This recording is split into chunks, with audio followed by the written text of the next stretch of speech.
বিসমিল্লাহির রাহমানির রাহিম। সূরা ৩ আল ইমরান, ইমরানের পরিবার। আয়াত ১৮।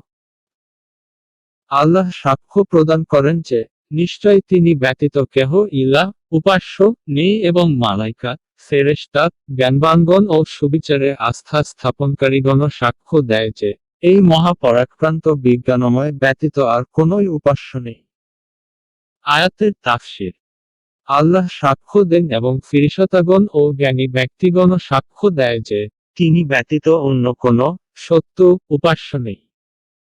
এক, তিনি ন্যায় প্রতিষ্ঠাকারী। আল্লাহ ব্যতীত অন্য কোন সত্য উপাস্য নেই। তিনি পরাক্রমশালী প্রজ্ঞাময়। এক, শাহাদাত, সাক্ষ্য, এর অর্থ বর্ণনা ও অবহিত করা। অর্থাৎ, মহান আল্লাহ যা কিছু সৃষ্টি করেছেন এবং বর্ণনা করেছেন, তার দ্বারা তিনি আমাদেরকে স্বীয় একাত্মবাদের প্রতি পথপ্রদর্শন করেছেন। ফাতহুল কাদির, ফিরিশতাগণ এবং জ্ঞানীগণও তার একাত্মবাদের সাক্ষ্য দেন। এতে জ্ঞানী ব্যক্তিদের বড়ই ফজিলত ও মাহাত্ম্য প্রকাশ পায়। কেননা মহান আল্লাহ স্বীয় ফিরিশতাদের পাশাপাশি তাদেরকে উল্লেখ করেছেন। তবে জ্ঞানী বলতে তারা, যারা কিতাব ও সুন্নাহর জ্ঞানার্জন করে ধন্য হয়েছেন। ফাতহুল কাদির। আয়াত ১৯। নিশ্চয় ইসলামই আল্লাহর নিকট একমাত্র ধর্ম। এবং যাদেরকে গ্রন্থ প্রদত্ত হয়েছে তাদের জ্ঞান আসার পরও তারা মতবিরোধে লিপ্ত রয়েছে শুধুমাত্র পরস্পর বিদ্বেষগ্রস্ত। এবং যে আল্লাহর নিদর্শনসমূহ অস্বীকার করে নিশ্চয় আল্লাহ সত্বর হিসাব গ্রহণকারী। আয়াতের তাফসীর। নিশ্চয় ইসলাম আল্লাহর নিকট একমাত্র মনোনীত ধর্ম। এক, যাদেরকে কিতাব দেওয়া হয়েছিল তারা পরস্পর বিদ্বেষগ্রস্ত তাদের নিকট জ্ঞান আসার পরও তাদের মধ্যে মতানৈক্য ঘটিয়েছিল। দুই, আর যে আল্লাহর নিদর্শনসমূহকে অস্বীকার করে, সে জেনে রাখুক যে, নিশ্চয় আল্লাহ সত্বর হিসাব গ্রহণকারী। এক, ইসলাম সেই মনোনীত দিন, যার প্রতি সকল নবীগণ সব যুগে আহ্বান করেছেন এবং যার শিক্ষা দিয়েছেন।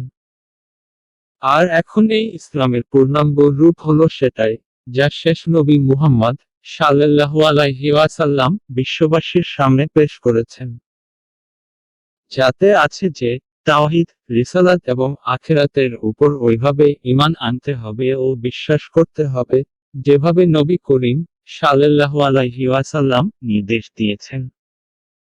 এখন কেবল আল্লাহকে এক মনে করে নিলেই অথবা কিছু সৎকর্ম করে নিলেই যে ইসলাম প্রতিষ্ঠা হবে এবং আখিরাতে মুক্তি পাওয়া যাবে তা নয়। বরং ঈমান, ইসলামের দাবি হলো, আল্লাহকে এক মনে করে কেবল তারই ইবাদত করা। মুহাম্মদ সাল্লাল্লাহু আলাইহি ওয়াসাল্লাম সহ সকল নবীদের উপর ঈমান আনা। নবী করিম সাল্লাল্লাহু আলাইহি ওয়াসাল্লাম এরপর আর কোন নবী আসবেন না, একথাও স্বীকার করে নেওয়া। আর এই ঈমানের সাথে সাথে সেই আকীদা ও আমল গুলো পালন করতে হবে, যেগুলো কুরআন ও হাদিসে বর্ণিত হয়েছে। এখন আল্লাহর নিকট দিনে ইসলাম ব্যতীত আর কোনো দিন গৃহীত হবে না। মহান আল্লাহ বলেন, যে কেউ ইসলাম ছাড়া অন্য ধর্ম অন্বেষণ করবে, তার পক্ষ হতে তা কখনো গ্রহণ করা হবে না। আর সে হবে পরলোকে ক্ষতিগ্রস্তদের দলভুক্ত। সূরা আলে ইমরান ৩:৮৫ আয়াত। নবী করিম সাল্লাল্লাহু আলাইহি ওয়াসাল্লাম এর নবুয়ত ও রিসালাত সমগ্র মানবতার জন্য। বলে দাও, হে মানব মণ্ডলী, তোমাদের সবার প্রতি আমি আল্লাহর প্রেরিত রাসূল। সূরা আরাফ ৭:১৫৮ আয়াত। পরম বরকতময় তিনি, যিনি তার বান্দার প্রতি ফুরকান অবতীর্ণ করেছেন, যাতে সে সমগ্র বিশ্বের জন্য সতর্ককারী হয়। সূরা ফুরকান ২৫:১ আয়াত। হাদিসে রাসূল সাল্লাল্লাহু আলাইহি ওয়াসাল্লাম বলেছেন, সেই সত্তার শপথ যার হাতে আমার প্রাণ আছে। ইহুদি ও খ্রিস্টানদের যে কেউ আমার উপর ঈমান না এনেই মারা যাবে, সে জাহান্নামী হবে। সহিহ মুসলিম। তিনি আরো বলেন, আমি সাদা কালো সকলের প্রতি প্রেরিত হয়েছি। অর্থাৎ, সকল মানুষের জন্য নবী হয়ে প্রেরিত হয়েছে। আর এই কারণেই তিনি সেই সময়ের সমস্ত বাদশাহদের প্রতি পত্র প্রেরণ করে তাদেরকে ইসলাম গ্রহণের দাওয়াত দেন। বুখারী, মুসলিম, ইবনে কাসির। 2 মতানৈক্য বলতে তাদের পারস্পরিক এমন মতবিরোধ যা একই ধর্মের অনুসারীরা আপসে বাঁধিয়ে রেখেছিল। যেমন, ইয়াহুদীদের পারস্পরিক মতবিরোধ এবং আপসের বিচ্ছিন্নতা ও দলাদলি। অনুরূপ খ্রিস্টানদের পারস্পরিক বিরোধিতা ও আপসের বিচ্ছিন্নতা। তাছাড়া আহলে কিতাবদের পারস্পরিক মতবিরোধকেও বোঝানো হয়েছে। যে বিরোধ ও মতানৈক্যের কারণে ইয়াহুদী ও খ্রিস্টানরা একে অপরকে বলতো, কোনো কিছুর উপর তোমাদের ভিত্তি নেই। মুহাম্মদ সাল্লাল্লাহু আলাইহি ওয়াসাল্লাম এবং ঈসা আলাইহিস সালাম এর নবুয়তকে নিয়ে যে বিরোধ, তাও এর অন্তর্ভুক্ত। আর এই সকল মতবিরোধ কোনো দলিলের ভিত্তিতে ছিল না, কেবল হিংসা, বিদ্বেষ এবং শত্রুতার কারণে ছিল। অর্থাৎ তারা সত্যকে জেনে ও চিনেছিল, কিন্তু তা সত্ত্বেও কেবল দুনিয়ার খেয়ালি স্বার্থের পিছনে পড়ে ভ্রান্তমূলক কথার উপরে কায়েম থাকত এবং সেটাকেই দিন বোঝানোর চেষ্টা করত, যাতে তাদের নাকও যেন উঁচু থাকে এবং জনগণের মাঝে তাদের বিশ্বস্ততাও যেন প্রতিষ্ঠিত থাকে। পরিতাপের বিষয় যে, ইদানিং মুসলিম উলামাদের এক বিরাট সংখ্যক দল ঠিক এই ধরনেই জঘন্য উদ্দেশ্য সাধনের তাগিদে তাদের মতনই ভ্রান্ত পথ অবলম্বন করে চলেছে। আল্লাহ তাদেরকে ও আমাদেরকে হিদায়াত করুন। আমিন। 3 এখানে নিদর্শন বলতে সেই সব নিদর্শন যা প্রমাণ করে যে ইসলাম আল্লাহরই মনোনীত দিন। আয়াত 20।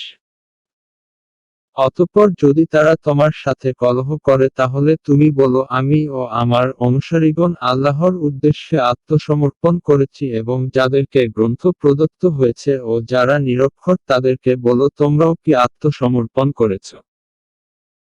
অতঃপর যদি তারা আত্মসমর্পণ করে তাহলে নিশ্চয় তারা সুপথ পেয়ে যাবে। আর যদি ফিরে যায় তাহলে তোমার উপর দায়িত্ব হচ্ছে প্রচার করা মাত্র, এবং আল্লাহ বান্দাদের প্রতি লক্ষ্যকারী। আয়াতের তাফসীর। অতঃপর যদি তারা তোমার সাথে বিতর্কে লিপ্ত হয়, তাহলে তুমি বলো, আমি ও আমার অনুসারীগণ আল্লাহর কাছে আত্মসমর্পণ করেছি। আর যাদেরকে কিতাব দেওয়া হয়েছে তাদেরকে ও নিরক্ষরদেরকে বলো, তোমরা কি আত্মসমর্পণ করেছ? সুতরাং যদি তারা আত্মসমর্পণ করে, তাহলে নিশ্চয় তারা সুপথ পাবে। আর যদি তারা মুখ ফিরিয়ে নেয়, তাহলে তোমার কর্তব্য কেবল প্রচার করা। বস্তুত আল্লাহ তার দাসদের সম্বন্ধে সম্মুখ অবহিত। নিরক্ষর বলতে আরবের মুশরিকদের বোঝানো হয়েছে। তারা আহলে কিতাবদের তুলনায় সাধারণভাবে নিরক্ষর ছিল। আমরা কোরআনের 114টি সূরার আয়াতসমূহের বাংলা অনুবাদ, তাফসীর সমূহের ভিডিও তৈরি উদ্যোগ নিয়েছি। আশা করি সবাই আমাদের সাথে থাকবেন। আমাদের ফেসবুক পেজ, কোরআনের বাংলা আয়াত ও তাফসীর সমূহ।